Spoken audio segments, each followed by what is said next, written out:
In this lesson, we'll talk about two most common behavioral questions. First, what is your strength? And second, what is your weakness? Let's take it one at a time.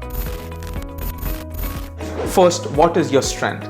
Point number one, don't think you have no strengths. A lot of people tell me, I have no strengths, what to do? Find out a strength. Typical kind of strengths that you can mention are I'm perseverant, I go the extra mile, I go beyond my comfort zone, I work well in a team, and there are many more that you will find if you dig deeper into yourself. Number two is do not mention generic terms as your strength. I am tired of hearing people saying I'm hardworking, I'm a team player, etc. Even if you have to mention a generic strength, use a better word for that strength. For example, I coordinate well with other members of the team. The third point is whatever strength you mention, back it up with an example. So a lot of people tell me I'm hardworking and that's it, just stop. That is not the best way of presenting your strength. If somebody asks me what is your strength, I would say I'm somebody who always goes the extra mile. For instance, there was this client project that we were working on where we had to do 1, 2 and 3. However, even after doing that, I ensured that I do 4. And when we presented that in the client meeting, the client was really impressed and gave another contract to our team, and that is how our team was able to win another contract.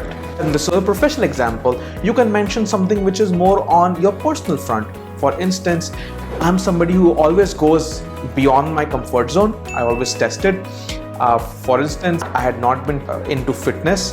However, my college was organizing this day-long trek. I knew I wasn't fit enough for it, but I wanted to challenge my comfort zone. I went for that trek.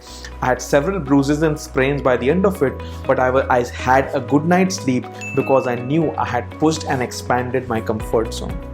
So I mentioned the strength and I back it up with an example. The next is how you can talk about your weaknesses. Now, number one, do not mention cliched weaknesses. For example, I'm a workaholic, I work too much, or I'm a perfectionist and so I always delay my deadlines. There's this joke that I had read once. There's this guy interview, he sits in the interview room, he starts pouring some water in his glass and he goes on pouring the water until it overflows from the glass. The interviewer asks him, are you nervous? Why are you overflowing the glass? And the guy says, I always give my 110%. So do not mention generic weaknesses. The number 2 point is mention something which is authentic. Number 3 is mention a weakness which will not directly hamper your job in the firm. For instance, I say I have a bad handwriting. Now, if I know my job is coding, then I presented an authentic weakness which the interviewer knows that will not hamper his job in any way. Now, here's the thing. When you mention the weakness, and my final point about this to you is mention the weakness and back it up with how you're working to improve on that weakness. So, one of my weaknesses is public speaking. However, in the last 7 months, I have joined various forums and various courses and I'm trying to work on public speaking skills, and perhaps in the next 6 months this will not remain a weakness anymore. When you mention a strength, you back it up with an example. When you mention a weakness, you back it up with how you are working to improve on that weakness. Have at least 2 strengths and 2 weaknesses ready, because sometimes they will ask you a strength, you answer it and they ask what else, and then you become blank.